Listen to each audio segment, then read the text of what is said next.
हाँ भाई, तो आज हम लोग अपने पास पार्टनरशिप अकाउंट्स आगे कंटिन्यू करेंगे।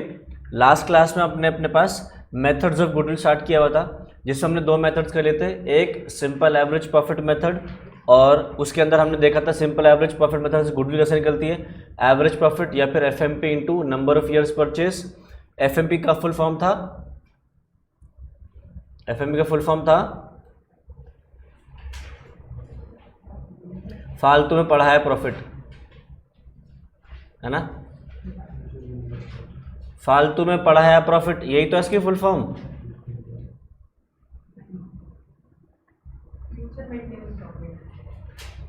Future maintainable profit. इससे दिखाई दे रहा है कि किसी ने भी घर जाके किताब खोलने की भी जहमत नहीं उठाई, किसी ने भी ये नहीं सोचा कि भाई एक बार जाके पढ़ ही लें जो हमने कर रखा है, नहीं।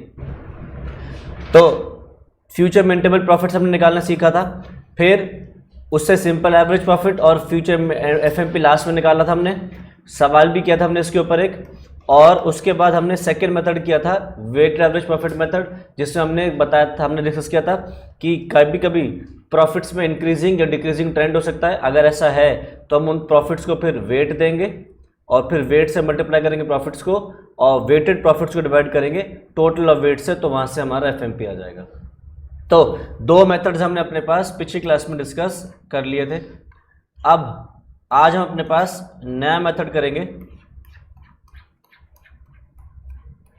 जो हमारा तीसरा मेथड है। सी पॉइंट डालो, सुपर प्रॉफिट मेथड।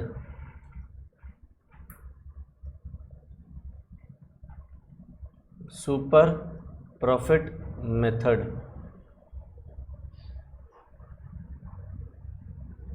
लिखो इसके अंदर goodwill is equal to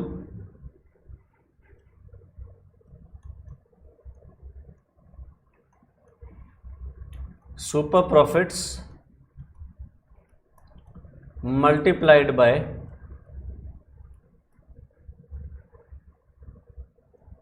number of years purchase.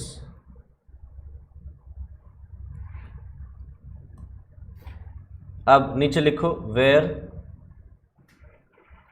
Super profits is equal to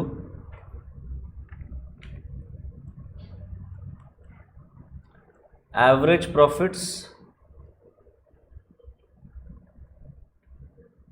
minus normal profit. आगे normal profits is equal to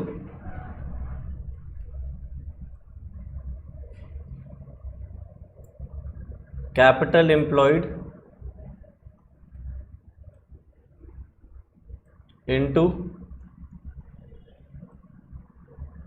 normal rate of return.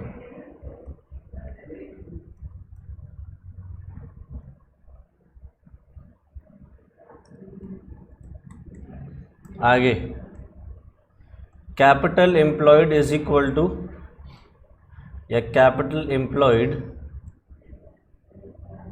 नीचे लिखो liabilities side.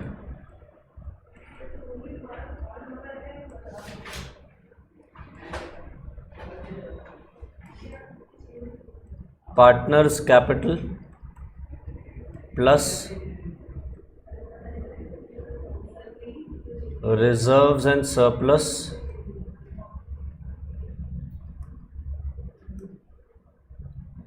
Minus losses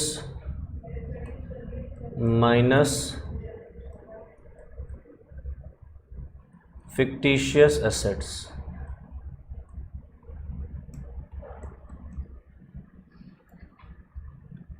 एक और तरीके से निकल सकता है, कैपिटल एम्प्लॉयड असेट साइड से।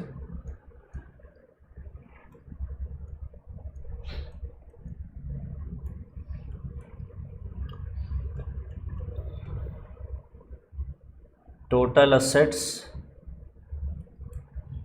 Minus non current liability minus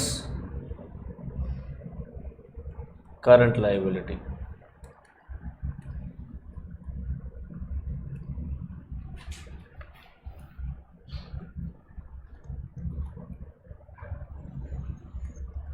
कर लिया। तो अब जो नेक्स्ट मेथड है हमारा उसका नाम है सुपर प्रॉफिट्स मेथड। तो सुपर प्रॉफिट थोड़ा बहुत वैसा लगता है जैसे सुपरमैन है। तो सुपरमैन एक कॉमन मैन से फर्क कैसे करता है?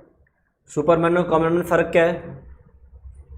उसके पास ज़्यादा पावर्स हैं, वो ज़्यादा ताकतवर होने वाला है, यानी कि नॉर्मल मैन से ज़्यादा ताकत होगी सुपरमैन के अंदर। वैसे ही सुपर प्रॉफिट क्या है? अगर नॉर्मल प्रॉफिट से ज़्यादा प्रॉफिट आप कमा रहे हो तो जितना ज़्यादा आप कमा रहे हो, जितनी ज़्यादा आपकी ताकत है, वो आपकी सुपर पावर है। करेक्ट? तो वैसे ही यहाँ पे हमें क्या करना है, हम निकालेंगे सुपर प्रॉफिट्स। सुपर प्रॉफिट्स कैसे निकलेंगे? एक नॉर्मल आदमी कितने प्रॉफिट कमाता है वर्सेस आप कितने कमाते हो, इन दोनों में आप जितना ज़्यादा कमाते हो वो आपकी सुपर पावर है, तो वो सुपर प्रॉफिट्स हो गए। सुपर प्रॉफिट से मल्टीप्लाई कर देंगे हम नंबर ऑफ ईयर्स परचेज से। ठीक है? एवरेज प्रॉफिट कैसे निकलेगा? वही वैसे ही जैसे हमने पिछली क्लास में निकालना सीखा था, एवरेज प्रॉफिट या एफएमपी जिसको बोल रहे थे, ये एज इट इज सेम रहेगा, इसमें कोई फर्क नहीं है।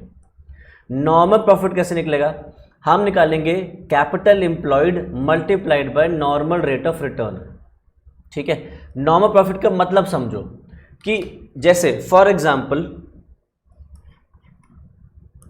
ये हो तुम, ये कहो तुम्हारा बिजनेस, और ये है इंडस्ट्री जिस इंडस्ट्री में तुम ऑपरेट करते हो।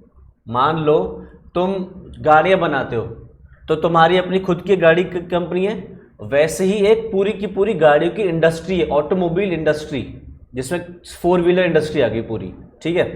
तो तुम अगर कैपिटल पे तुमने अगर 10 लाख की कैपिटल डाली और वही कैपिटल इन्होंने भी डाली, तुम 10 लाख की कैपिटल डाल के मान लो प्रॉफिट निकाल पा रहे हो 2 लाख, और वो लोग प्रॉफिट निकाल पा रहे हैं मान लो 1,25,000, तो तुम कितना ज़्यादा प्रॉफिट निकाल पा रहे हो? 75,000। कैपिटल दोनों ने सेम डाली, तुमने भी और पूरी इंडस्ट्री ने भी, बट तुम उस 10 लाख पे कितना 2 लाख कमा रहे हो, वो लोग 1,25,000 ही कमा पा रहे हैं। तो तुम जो एक्स्ट्रा कमा रहे हो वो है तुम्हारी सुपर पावर, सुपर प्रॉफिट्स। ठीक है? तो ये तुम्हारे 2 लाख को बोलेंगे हम एवरेज प्रॉफिट या एफएमपी, और इस 1.25 लाख को बोलेंगे हम नॉर्मल प्रॉफिट। ठीक है? तो average profit minus normal profit is equal to super profit. और ये सुपर प्रॉफिट जितने भी साल तुम एक्स्ट्रा कमाओगे, 3 साल 5 साल, जो भी सवाल में number of years purchase given है उससे मल्टीप्लाई कर दोगे। मान लो 5 साल गिवन है तो तुम्हारी गुडविल आ जाएगी। अब ये जो कैपिटल एम्प्लॉयड है ये कैसे निकलेगा? कैपिटल एम्प्लॉयड अगर नॉर्मली सोचो, तुम्हारे सामने एक बैलेंस शीट गिवन होगा,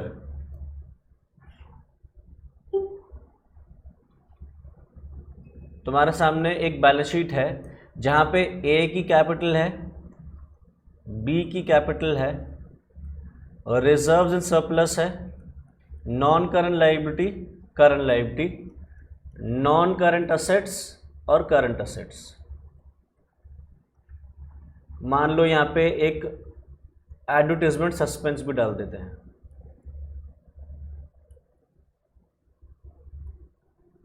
ठीक है?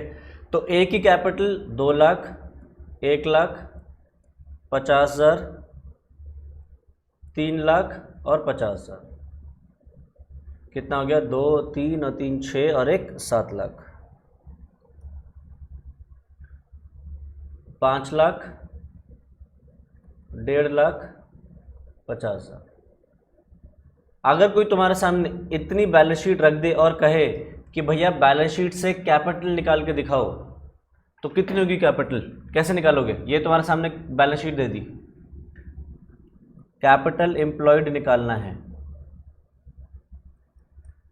नीचे नहीं देखना, नीचे देख कर कोई फायदा नहीं है, फिर जवाब नहीं चाहिए मुझे। जिसने नीचे देख लिया वो जवाब नहीं देगा। हाँ, जिसने नीचे देख लिया वो जवाब नहीं देगा। अपने आप से अपना आप ही सोचना है। पार्टनर्स की कैपिटल और कुछ, रिजर्व सरप्लस, तुम्हारे पास कैपिटल, ये तीन तो डायरेक्टली दिख रहे हैं। रिजर्व सरप्लस मतलब वो प्रॉफिट्स हैं जो पार्टनर्स ने आपस में बांटे नहीं है, अलग रिजर्व में रख लिए, तो वो भी प्रॉफिट्स ही है, यानी कि कैपिटल ही है। तो 3.5 लाख तो यही हो गया, 2 लाख, 1 लाख और 50,000। और साथ साथ ये एडवर्टाइजमेंट सस्पेंस दिख रहा है। ये एडवर्टाइजमेंट सस्पेंस और कुछ नहीं बल्कि एक नुकसान होता है, लॉस होता है। इसको कहने के लिए असेट दिखाते हैं, बट होता है एक्चुअली में लॉस ही है। फिक्टिशियस असेट है ये। फिक्टिशियस का मतलब है इमेजिनरी, झूठा असेट, कोई असेट नहीं है। तो बेसिकली होता क्या है, आपने एडवर्टाइजमेंट का खर्चा एक बार पहले कर दिया है, बस आप उस खर्चे को धीरे धीरे राइट ऑफ कर रहे हो, ठीक है तो खर्चा ही ना, पैसे तो खत्म हो चुके हैं, तो ये कोई पैसा थोड़ी है, इसलिए प्रॉफिट तो असेट थोड़ी है, इसलिए इसको माइनस कर देंगे। तो तुम्हारी कैपिटल एम्प्लॉयड कितने निकल के आई, 3 लाख। तो क्या किया हमने, 2 लाख, 1 लाख, 50,000 माइनस 50,000, ठीक है। या फिर दूसरा तरीका क्या है, अगर मैं तुमसे कहूं कि सारे असेट्स माइनस लायबिलिटीज कर दो, तब भी तुम्हारी यहाँ कैपिटल आ जाएगी। 5 लाख प्लस 1.5 लाख, असेट्स कितने हो गए, 6.5 लाख माइनस 3.5 लाख, तो कितना आ गया, 3 लाख। तो कैपिटल एम्प्लॉयड निकालने के दो तरीके हैं, या तो आप लायबिलिटीज में जो कैपिटल है, रिजर्व्स हैं, वो ले लो और लॉसेस माइनस कर दो, या फिर असेट्स ले लो माइनस कर दो लायबिलिटीज, ठीक है। एडवर्टाइजमेंट सस्पेंस कोई असेट नहीं होता। अगर यहाँ पे एडवर्टाइजमेंट सस्पेंस लिखा है, डेफर्ड रेवेन्यू एक्सपेंडिचर लिखा है, या फिर P&L अकाउंट का डेबिट बैलेंस लिखा है इधर की साइड पे, तो वो सब इसी फॉर्मूले में माइनस हो जाएगा, ठीक है। यानी कि इसको यहाँ पे advertisement suspense, deferred revenue expenditure, profit loss का डेबिट बैलेंस हम इस नीचे वाले फॉर्मूले में नहीं लेंगे। नीचे वाला जो फॉर्मूला है उसमें ये नहीं, इसमें नहीं लेंगे। देखो मैंने रेड जो मार्क किया रखा है वो अलग ले रखे हैं, येलो वाले अलग ले रखे हैं, ठीक है।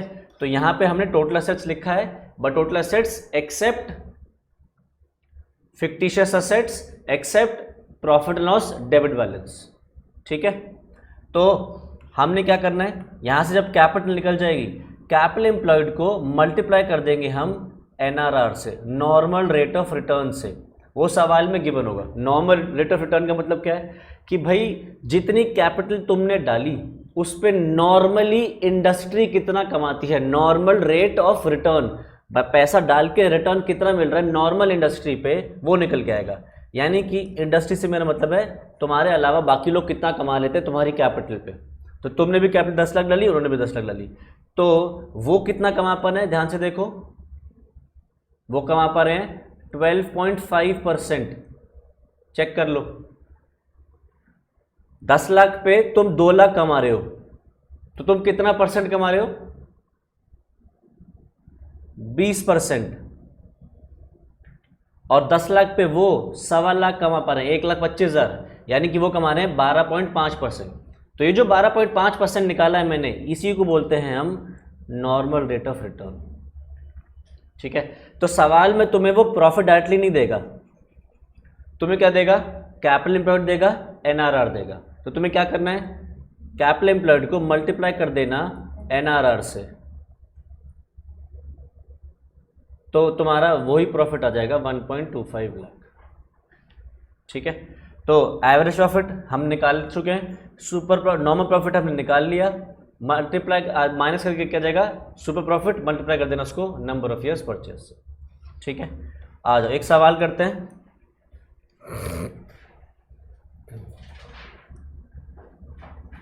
लिखो एक example,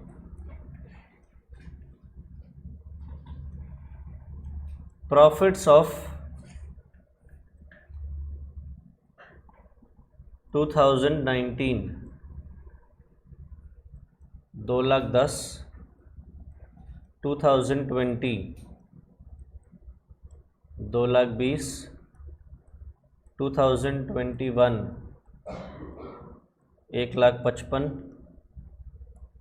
2022 1,90,000।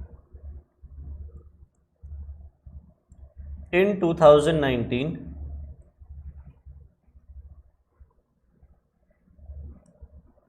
an asset was sold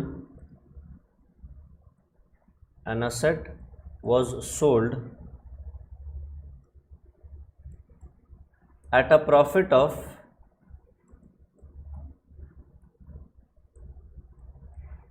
rupees 10,000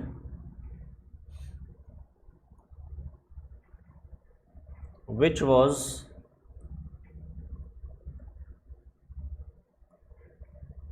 included in profits.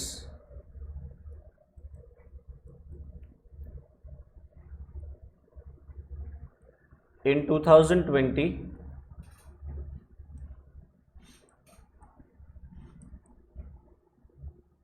closing stock was overvalued by 20,000.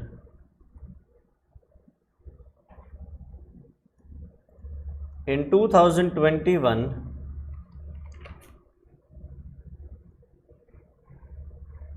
an addition was made to building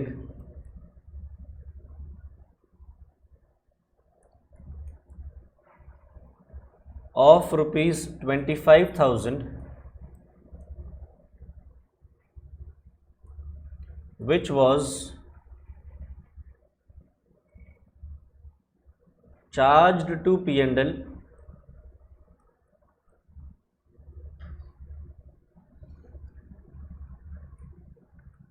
depreciation is charged on building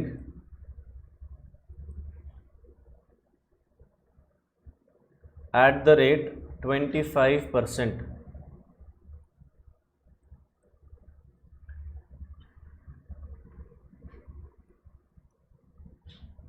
In 2013 नहीं,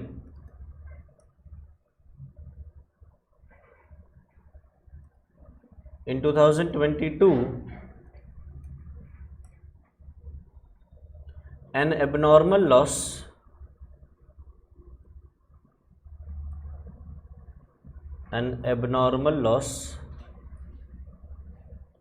of 15,000 was charged to P&L.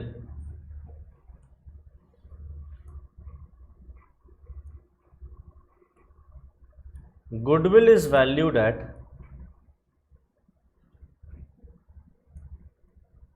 3 years purchase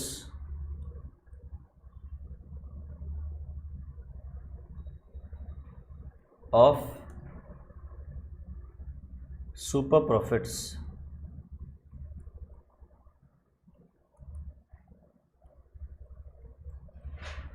NRR is 10% per annum and the capital employed is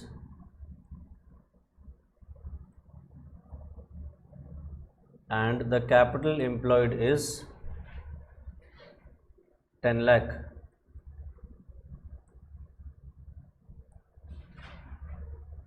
Calculate goodwill.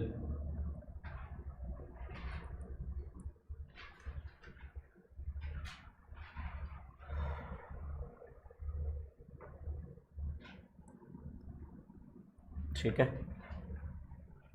आ जाओ। तो सवाल हमारे सामने है, question ने दिया कि प्रॉफिट्स ऑफ 2019 2,10,000, 2020 के हैं 2,20,000, 21 के 1,55,000 और 22 के हैं 1,90,000। अब उसने क्या बोला, 2019 में एक असेट बेचा गया जिस पे प्रॉफिट कमाया गया 10,000 and it was included in the profits. तो 10,000 का एक असेट बेच के प्रॉफिट कमाया गया, 10,000 हमारा प्रॉफिट है, 2019 में हमने कमाया था। बताओ इसके साथ कुछ करना है, 10,000 का जो प्रॉफिट हमें हुआ है ये, इसका कुछ करना है हमने? नालायक। ये 10,000 इस प्रॉफिट्स में से माइनस होगा। क्या हमारा मेन काम असेट बेचना है हमारा? क्या मेरा मेन काम ये जिस पे लैपटॉप पे मैं काम कर रहा हूं, जो ये पंखा है तुम जिससे तुम हवा खा रहे हो, जिस एसी से तुम ये खा रहे हो हवा, क्या इस मेरा मेन काम इनको बेचना है? नहीं। तो असेट बेचा है, असेट बेच के को प्रॉफिट हो रहा है, ये एक एबनॉर्मल प्रॉफिट है, ये रोज रोज का काम नहीं है। हमने जब सीखा था अपने पास, कहाँ गया वो, एफएमपी निकालना, तो ये क्या लिखा है हमने, प्लस माइनस करेंगे प्रॉफिट और loss on sale of fixed asset या इन्वेस्टमेंट। तो फिक्स्ड एसेट या इन्वेस्टमेंट अगर बेचने पे प्रॉफिट हो रहा है या लॉस, तो वो हम रिवर्स करेंगे। तो ये 10,000 का प्रॉफिट हम माइनस करेंगे इस साल के प्रॉफिट्स में से। आगे, इन 2020 closing stock was over valued bye 20,000। 2020 में जो हमारा क्लोजिंग स्टॉक था वो 20,000 से ओवर वैल्यू कर रखा था। बताओ प्रॉफिट्स में कुछ करेंगे? ये 20,000 हम इसमें से माइनस करेंगे। क्यों?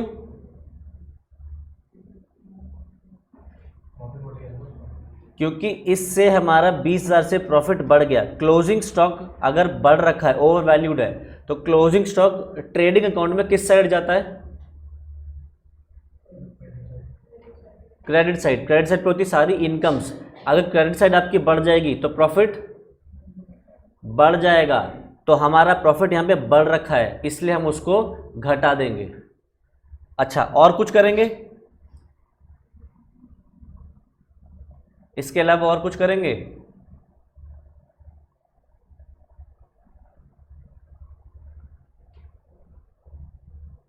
नालायक कहेंगे।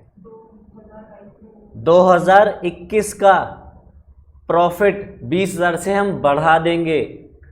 जब हमने 2020 में क्लोजिंग स्टॉक को बढ़ा रखा था, अब क्लोज स्टॉक अगर घटाएंगे तो उस साल का प्रॉफिट हमारा घट जाएगा। बट अब अगले साल जब ओपनिंग स्टॉक जाएगा तो ओपनिंग स्टॉक 20,000 से कम हो जाएगा। ओपनिंग स्टॉक ट्रेडिंग की किस साइड पे आता है? डेबिट साइड पे। डेबिट साइड पे क्या आता है? खर्चे आते हैं सारे। अगर खर्चे की साइड को आप कम कर दोगे, क्योंकि पहले क्लोज स्टॉक जितना भी लिखा था आप उसमें 20,000 कम कर दिया, तो वो 20,000 कम होकर वो ओपनिंग स्टॉक में भी आएगा। अगर डेबिट साइड पे कम हो जाए कोई चीज़ तो क्या होगा उससे प्रॉफिट पे? प्रॉफिट बढ़ जाएगा, क्योंकि डेबिट साइड पे खर्चे हैं। खर्चे आप कम कर दोगे तो क्या होगा? प्रॉफिट्स बढ़ जाएंगे। तो 1,55,000 में 20,000 ऐड हो जाएगा। आगे, इन 2021 an addition was made to building of ₹25,000 which was charged to P&L। 2021 में हमने बिल्डिंग में एक 25,000 रुपये का एडिशन किया, बिल्डिंग को कंस्ट्रक्ट किया होगा, and it was charge to P&L। बताओ ट्रीटमेंट ठीक है ना? फॉर्म ने जो ट्रीटमेंट किया ठीक है? नहीं, क्या गलत है? बिल्डिंग को बैलेंस शीट में दिखाना चाहिए था एज असेट, उन्होंने उसको चार्ज कर दिया P&L में। तो क्या करें? इस 25,000 को क्या करें? माइनस करेंगे। बहुत बढ़िया।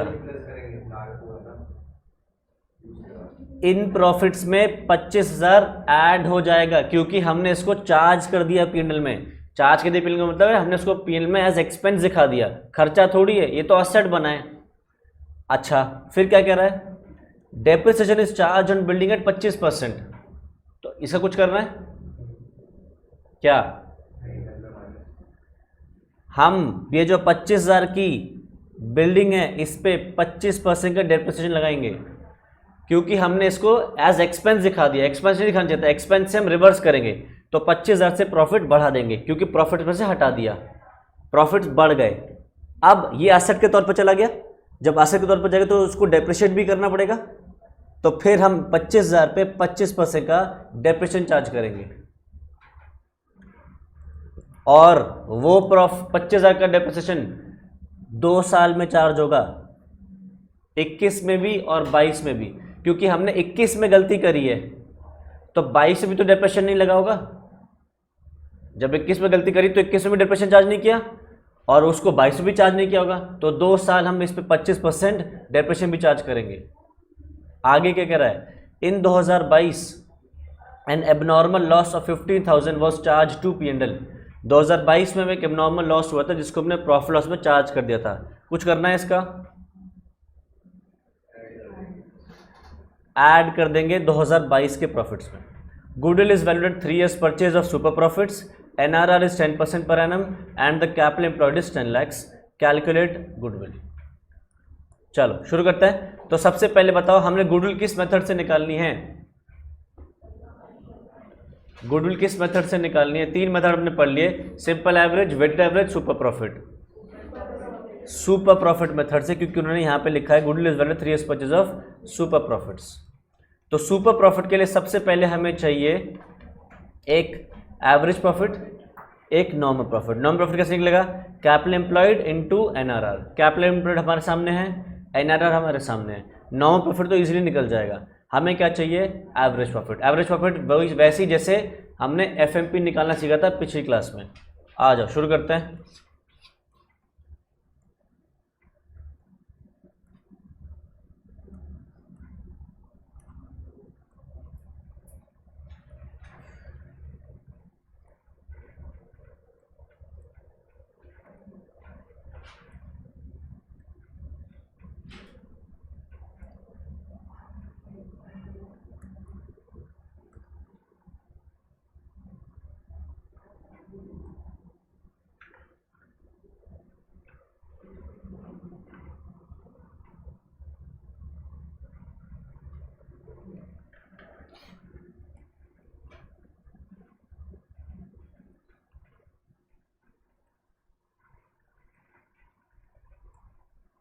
प्रॉफिट्स जो हमें गिवन है 2,10,00,000, 2,20,00,000, 4 साल के प्रॉफिट गिवन है।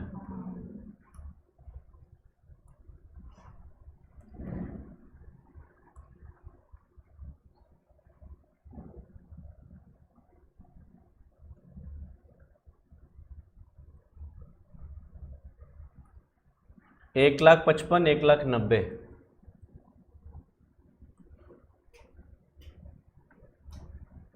अब कह रहा है 2019 में हमने एक असेट बेचा था 10,000 के प्रॉफिट में और उसको हमने प्रॉफिट्स में इंक्लूड कर दिया। जल्दी बताओ क्या करें इसका? 2019 में असेट बेचा, 10,000 का प्रॉफिट कमाया, क्या करें? Minus profit on sale of fixed asset 10,000। अगला, इन 2020 closing stock was over valued bye 20,000। 2020 में क्लोजिंग स्टॉक 20,000 से बढ़ गया, क्या करें 2020 में? Minus over valued closing stock 20,000 minus हो जाएगा। और कुछ होगा इसका? नेक्स्ट ईयर में ऐड हो जाएगा, तो प्लस करो नेक्स्ट लाइन में ओवर वैल्यूड ओपनिंग स्टॉक।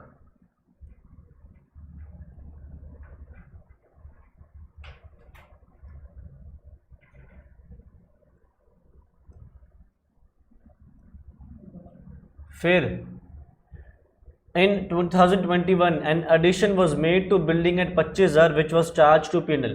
2021 में हमने बिल्डिंग में एडिशन किया 25,000 का, क्या करें? उसको हमने प्रॉफिट लॉस में चार्ज कर दिया है। माइनस कर दूं? बहुत बढ़िया।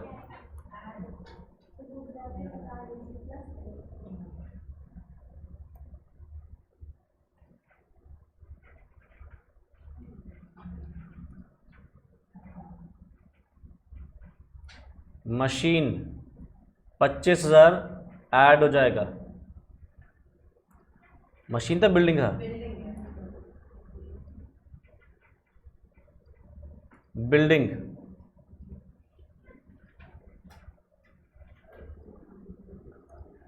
आगे उसके ऊपर कह रहा है डेप्रेशन चार्ज किया जाएगा 25%। तो क्या करें डेप्रेशन का? प्रॉफिट्स में प्लस करो माइनस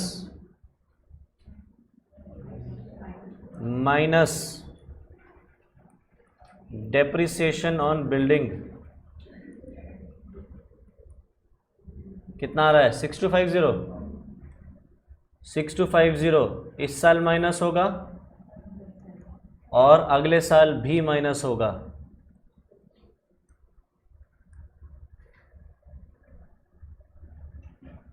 नेक्स्ट कह रहा है 2022 में एक एबनॉर्मल लॉस हुआ था 15,000 का, जिसको हमने प्रॉफिट एंड लॉस में चार्ज कर दिया। क्या करें?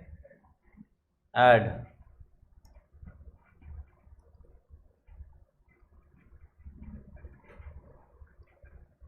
$15,000।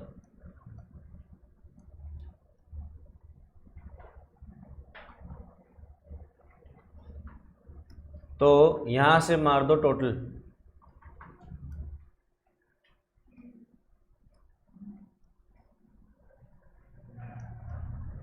2,10,000 माइनस 10, ये रहा 2,00,000, 2,00,000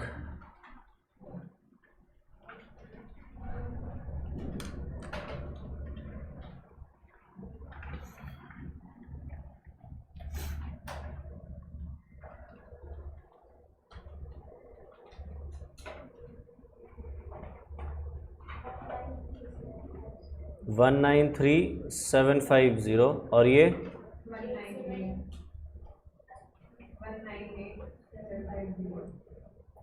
198,750। अब इसमें कोई ट्रेंड है? ट्रेंड है 2,00,000 से 2,00,000, फिर 193, फिर 198।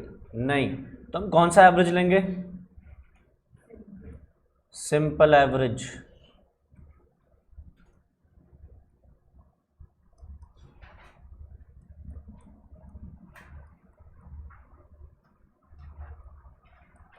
निकाल ला, 2,00,000 plus 2,00,000 plus 193,750 plus 198,750 divided by 4।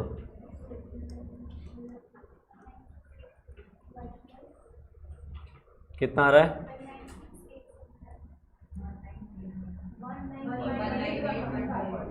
198,125 average profit आ गया। अब हमें निकालना है नॉर्मल प्रॉफिट। नॉर्मल प्रॉफिट का फॉर्मूला क्या है? Capital employed into number of years purchase, NRR. NRR दिया है 10%, तो 1,00,000 का 10% हो गया, 10,00,000 का 10% हो गया 1,00,000। तो सुपर प्रॉफिट आ गया 98,125।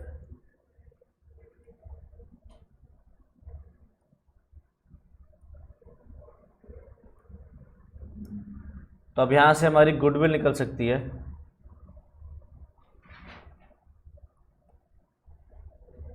98,125 इंटू 3 कितना आ रहा है? 294,375।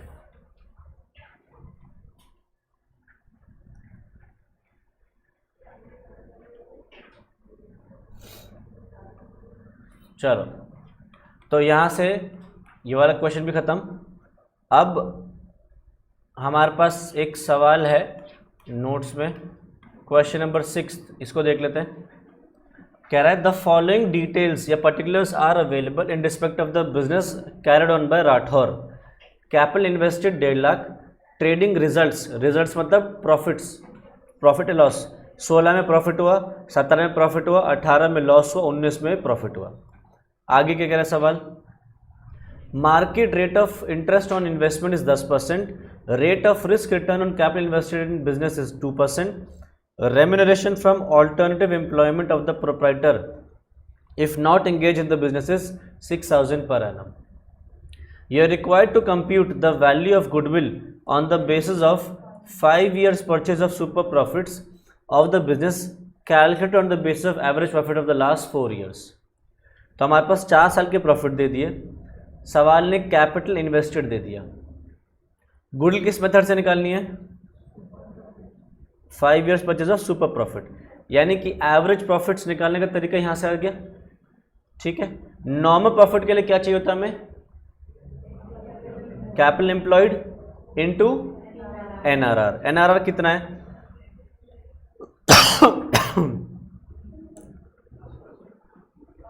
10% की 2%?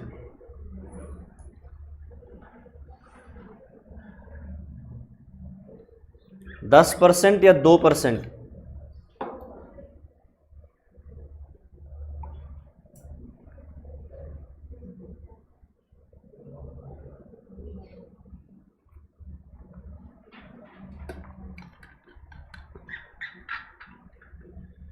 ना 10, ना 12, ना 2, 12%। इन दोनों को ऐड करोगे तो तुम्हारा एनआरआर आएगा, नॉर्मल रेट ऑफ रिटर्न।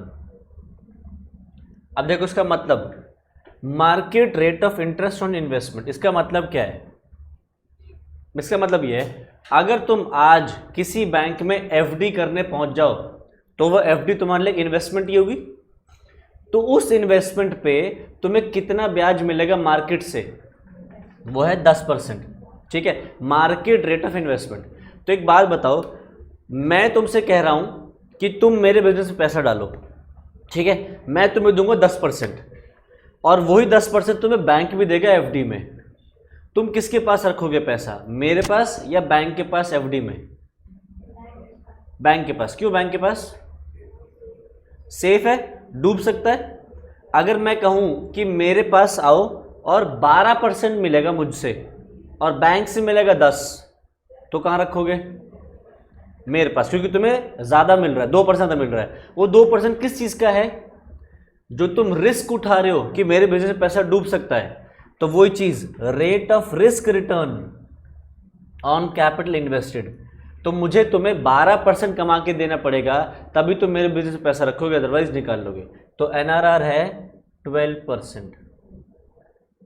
ठीक है, इसको ना जब तुम आगे चल के अपने पास उसमें पहुंचोगे इंटरमीडिएट में, तो वहां पे तुम्हें सिखाया जाएगा, इसको बोलते हैं risk free investment. Risk free है ना, बैंक में रखोगे कुछ नहीं, कोई रिस्क नहीं है, इसको शॉर्ट में आरएफ बोलते हैं। ठीक है, और ये जो रिस्क का पैसा ले रहे हो इसको बोलते हैं प्रीमियम। तो जब आरएफ प्लस प्रीमियम ऐड कर देते हो तो उसको बोलते हैं आरएम।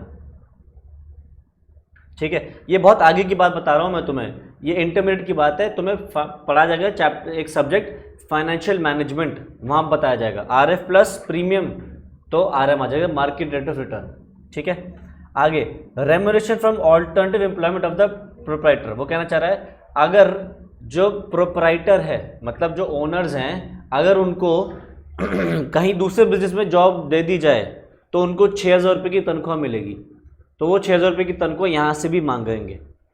यानी कि ये एक तरीके से हमारा काइंड ऑफ एक फ्यूचर एक्सपेंस है, जो हम लोगों ने एफएमपी निकालते हुए डिस्कस किया था। तो आओ सबसे पहले हम निकालेंगे अपने पास एफएमपी। प्रॉफिट्स में कोई एडजस्टमेंट तो है नहीं, ठीक, तो सीधा सीधा एक काम करो, पहले एवरेज प्रॉफिट निकालो।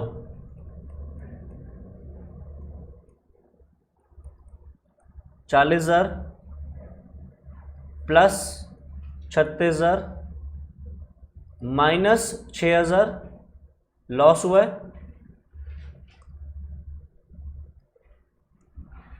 प्लस 50,000 डिवाइडेड बाय 4, 30,000 आ रहा होगा। अब इसमें से माइनस कर दो remuneration to partner,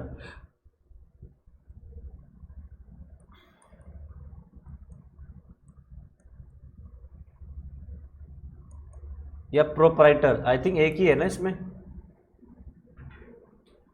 carried number 8, तो पार्टनर नहीं, रेम्यूनरेशन टू प्रोप्राइटर लिख दो।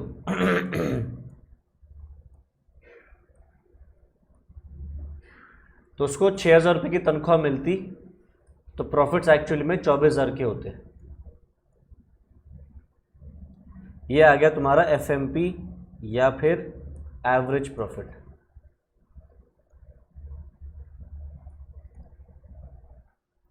अब निकालेंगे हम नॉर्मल प्रॉफिट। नॉर्मल प्रॉफिट का फॉर्मूला है कैपिटल एम्प्लॉयड, वो है 1.5 लाख इंटू एनआरआर। एनआरआर कितना है 12%। तो निकालना 1.5 लाख का 12% कितना 18,000। तो सुपर प्रॉफिट कितना होगा 6,000। 24,000 माइनस 18,000 6,000। और गुडविल हो गया 6,000 इंटू आई थिंक 5 ईयर्स बोला था उसने, 30,000 हो गई गुडविल।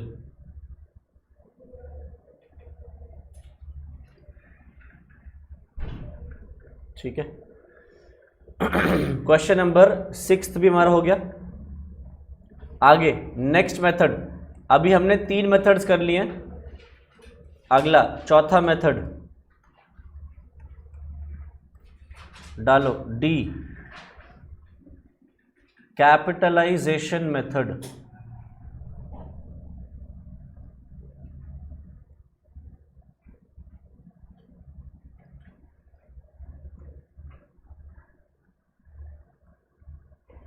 लिखो goodwill is equal to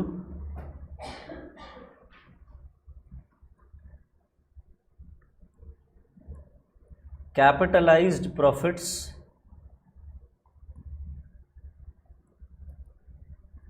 minus actual capital employed.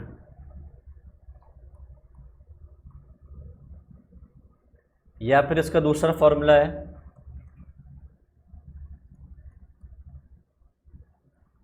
Average profits upon NRR minus actual capital employed.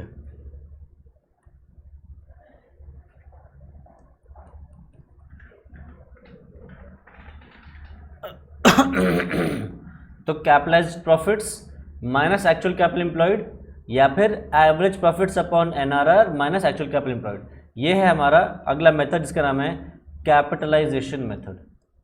ठीक है। आओ, वैसे तुम्हें स्कूल में ये 2 मेथड सिखाए जाते थे, क्या क्या थे? सुपर प्रॉफिट का कैपिटलाइजेशन एक मेथड वो था, नहीं, दूसरा होता था एवरेज प्रॉफिट का कैपिटलाइजेशन। तो ये एवरेज प्रॉफिट का कैपिटलाइजेशन ही है जो तुम कर रहे हो। ठीक है। और सुपर प्रॉफिट का कैपिटलाइजेशन क्या होगा कि तुम सुपर प्रॉफिट निकालोगे और सुपर प्रॉफिट को डिवाइड कर दोगे सिंपली एनआरआर से। ठीक है। तो और कुछ नहीं, वो यही आएगा आंसर बेसिकली। ठीक है। आओ, इस मेथड को कैपिटलाइजेशन मेथड क्यों बोलते हैं डिस्कस करते हैं। किसी को आइडिया है इस मेथड को कैपिटलाइजेशन मेथड क्यों बोलते हैं? हैं?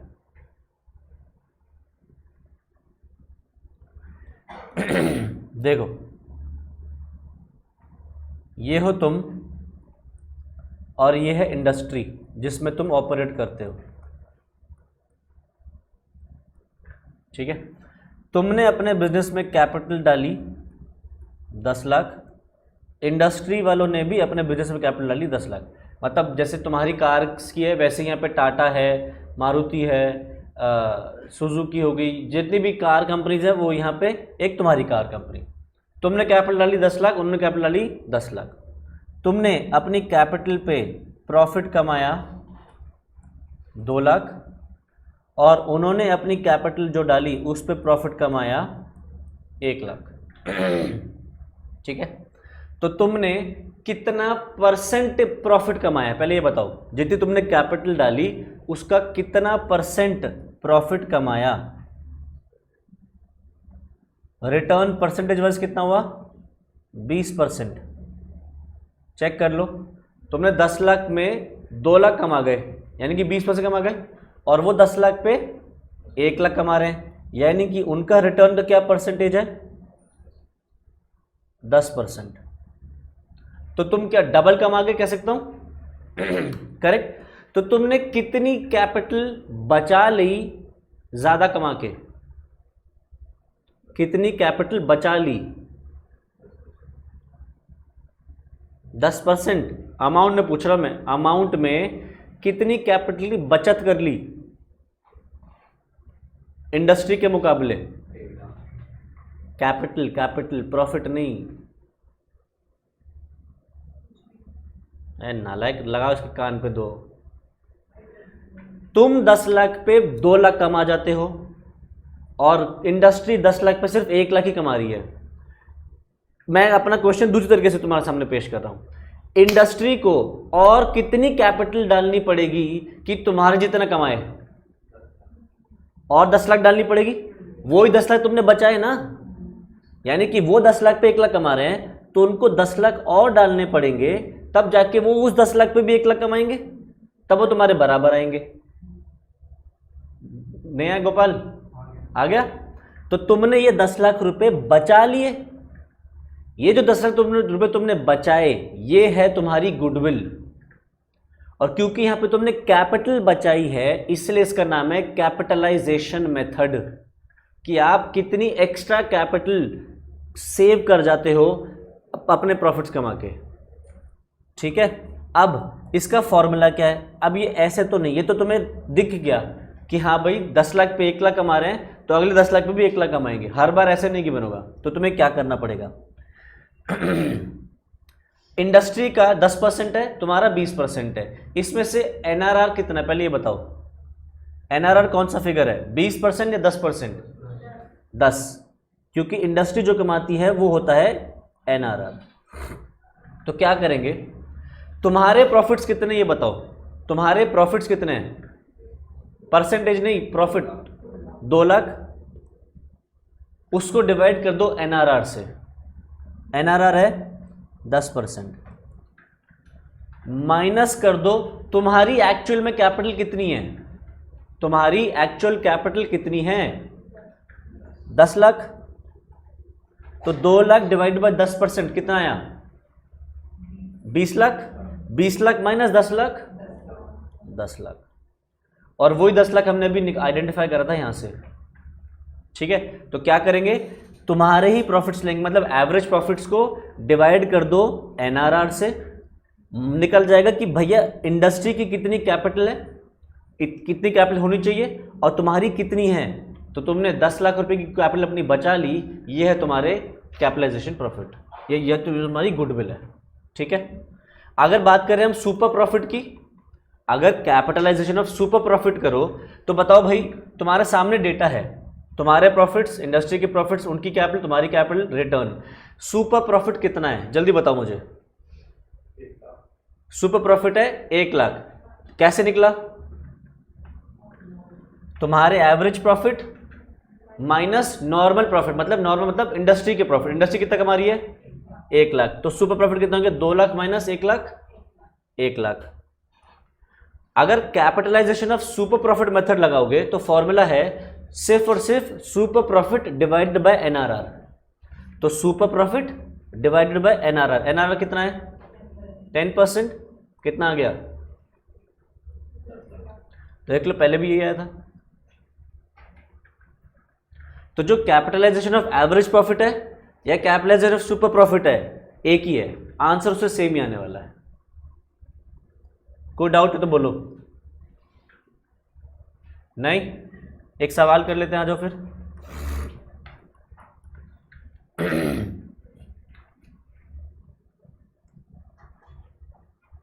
लिखो average annual profits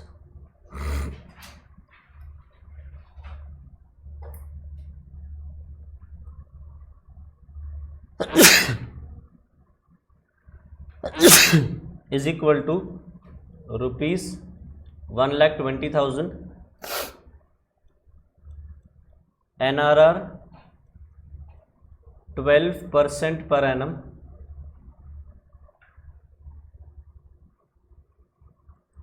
actual capital employed,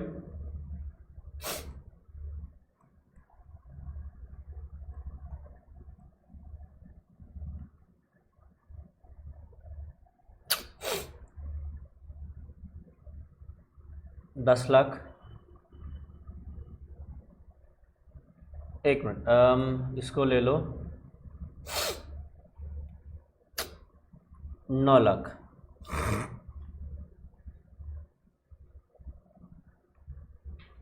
calculate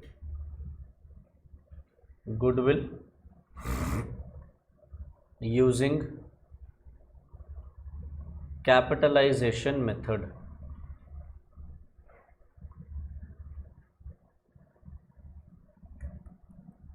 तो गुडविल का फॉर्मूला हमने क्या लिखा हुआ है? Average profits upon NRR. Average profits 1,20,000 divided by 12% minus actual capital employed 9,00,000। तो 1,20,000 डिवाइडेड बाय 12% कितना आ रहा है? 1,20,000 डिवाइड बाय 12% 10,00,000 माइनस 9,00,000, गुडविल हो गई 1,00,000। एक्चुअल कैपिटल एम्प्लॉयड वैसी निकलेगी जैसे सुपर प्रॉफिट में निकाला है हमने, कि या तो लायबिलिटी साइड से निकाल सकते हो या एसेट साइड से निकाल सकते हो। ठीक है, चौथा मेथड भी कंप्लीट हो गया हमारा, कैपिटलाइजेशन मेथड। लास्ट मेथड लिखो आज का, और इसके बाद हमारा methods of valuation of goodwill खत्म हो जाएगा। Annuity method,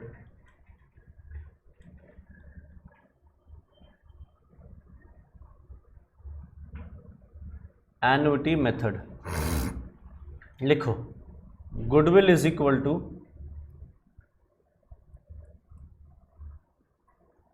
average profits multiplied by present value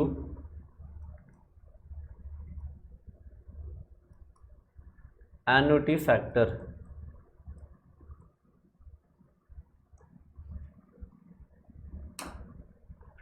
लिखो, under this method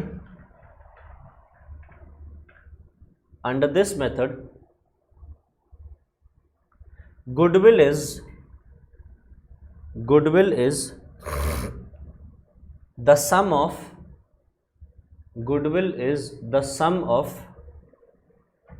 present value of expected profits, present value of expected profits। पुछअप, present value annuity factor present value annuity factor depends upon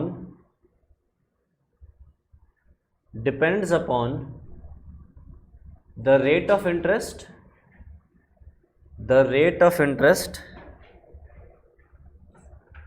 and number of years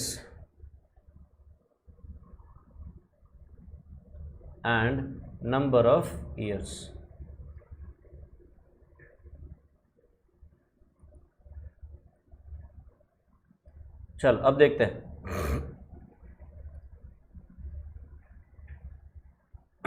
अब देखो, तो हमने अभी तक क्या सीखा है कि हम एक एवरेज प्रॉफिट निकाल लेते हैं आज के दिन। ये जो मैं मार्क कर रहा हूं ये है आज, अभी आज के दिन हमें लग रहा है फॉर एग्जांपल कि हमारे प्रॉफिट्स होने वाले हैं 50,000।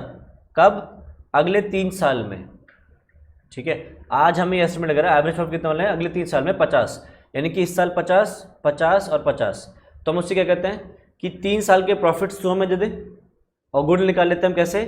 Average profit 50,000 multiplied by 3, 1.5 lakh रुपये हम कहते थे हमारी गुडविल है।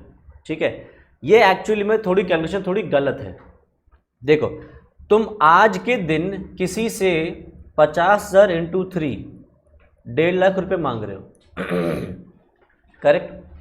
बट ये 1.5 लाख रुपये तुम्हें फ्यूचर में होने वाले थे, करेक्ट? मतलब पहला 50 यहाँ होता, अगला 50 यहाँ पे होता, और फिर अगला 50 यहाँ होता। करेक्ट, यानी कि ये सब हैं फ्यूचर वैल्यूज। तो आज जब तुम उससे पैसा मांग रहे हो, जिससे भी गुडविल का पैसा मांगा जा रहा है, उससे फ्यूचर की वैल्यू मांगे कि आज की वैल्यू मांगे? आज की वैल्यू मांगी जाती है कि आज क्या वैल्यू है। अब ये जो 50,000 हैं 1 साल बाद के हैं, तो इनमें ब्याज भी जुड़ा हुआ होगा, इंटरेस्ट। करेक्ट, कितने साल का? 1 साल का ब्याज।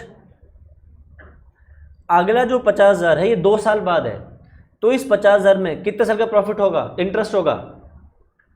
2 साल का इंटरेस्ट इसके अंदर इन्वॉल्व है। मतलब 2 साल इंटरेस्ट, 50,000 को फ्यूचर वैल्यू को निकालोगे तो क्या करोगे? आज अगर आज कुछ इन्वेस्ट करोगे कि 2 साल बाद तुम्हें 50,000 मिले, तो 2 साल का ब्याज जुड़ा होगा 50,000 के अंदर। और वैसे ही इस 50,000 के अंदर 30 साल का इंटरेस्ट जुड़ा हुआ होगा। तो जब हम गुडविल आज निकाल रहे हैं तो प्रॉफिट्स की भी वैल्यू आज की होनी चाहिए ना। ठीक, तो यही चीज हम यहां पे निकालेंगे, प्रेजेंट वैल्यू ऑफ जो एवरेज प्रॉफिट्स हैं। ठीक है, और तुम लोगों को मैथ्स में सिखाया जा रहा है टाइम वैल्यू ऑफ मनी का चैप्टर, शायद कंप्लीट हो चुका, पढ़ भी लोगे अब तक। तो टीवीएम बोल रहे हैं, तो तुम्हें वहां पे सर ने टाइम वैल्यू ऑफ मनी में प्रेजेंट वैल्यू एन्युटी फैक्टर निकालना सिखाया होगा। कैसे निकालते हैं present value annuity factor? Calculator पे सिखाया होगा। हाँ भाई स्वीटी, मुझे नहीं सिखाया ना? कराए पक्का? तो फिर कैसे कराए? कैसे निकालते present value annuity factor? Let us suppose मैं तुझे दे रहा हूं 10% का रेट और 5 इयर्स का टाइम, तो कैसे निकालेंगे?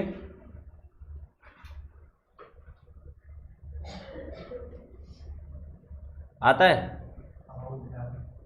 बस 10%, मैं कह रहा हूं प्रेजेंट वैल्यू एन्युटी फैक्टर चाहिए मुझे, PVAF चाहिए। 10% का ब्याज दे रहा हूं 5 इयर्स के लिए। प्रेजेंट वैल्यू एन्युटी फैक्टर क्या होगा?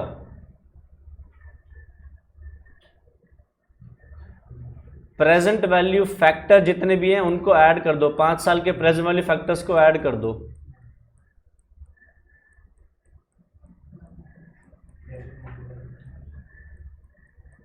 तो PVAF आ जाएगा। प्रेजेंट वैल्यू फैक्टर ही नहीं पता हमें, तो एन्युटी फैक्टर तो क्या ही पता होगा, है कि नहीं? 10% का रेट है 5 इयर्स के लिए, तो 1 डिवाइडेड बाय 1.1 पहले निकालोगे 1 साल के लिए, फिर 1 डिवाइडेड बाय 1.1 2 साल के लिए, फिर 1 डिवाइडेड बाय 1.1 3 साल, 4 साल और 5 साल। तो प्रेजेंट वैल्यू फैक्टर 10% पहले साल का आएगा 0.909, फिर 0.826, फिर 0.751, फिर 0.683, फिर 0.621। अभी तो हमें निकालने नहीं आते, हमें पता ही नहीं है ना आशा? कैसे करके बताया? कैसे निकाल, ये निकाला मैंने कैसे, पहले यही बता दे। ट्राई तो किया पर हुआ नहीं।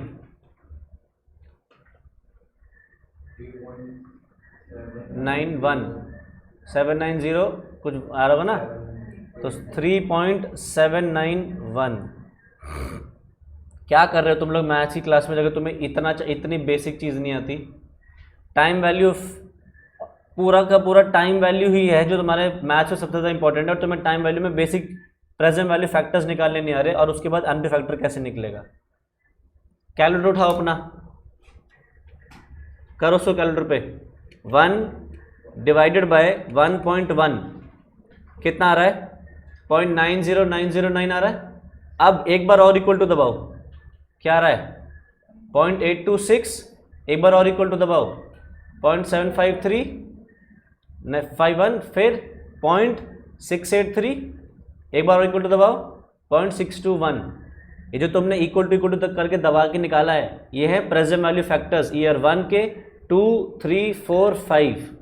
अब इन सबको अगर ऐड कर दोगे तो प्रेजेंट वैल्यू एनुटी फैक्टर आ जाएगा। ऐड करने की जरूरत नहीं है, तुम्हारे कैलकुलेटर पे जीटी बटन होगा।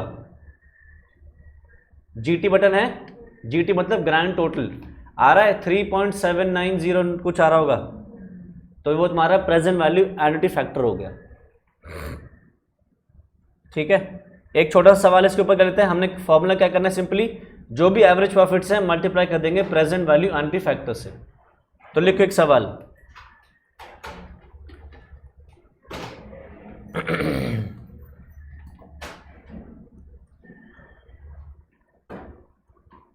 एवरेज प्रॉफिट्स 1 लाख, लिखो these profits are expected to continue, these profits are expected to continue for the next 5 years.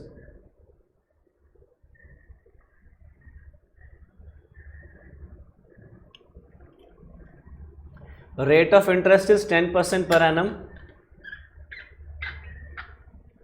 Rate of interest is 10% per annum. Calculate goodwill.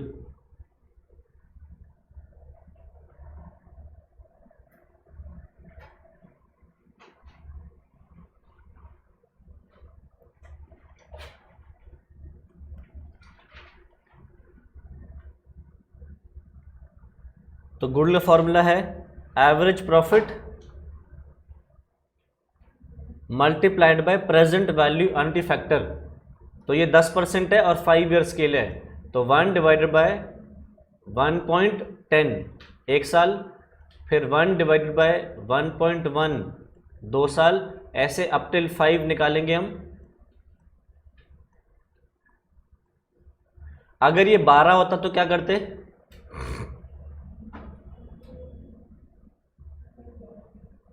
अगर ये 12 होता तो क्या करते,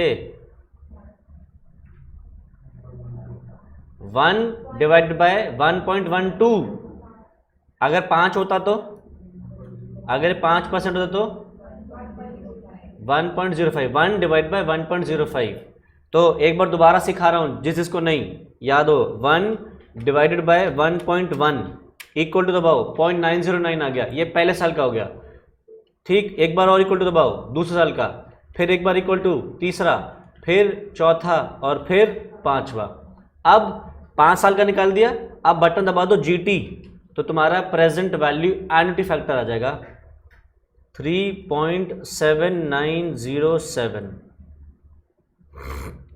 तो 1 लाख इंटू 3.7907, गुडविल हो गया 379,070। एवरेज प्रॉफिट वैसे निकलेंगे जो एफएमपी हमने निकालना सीखा था।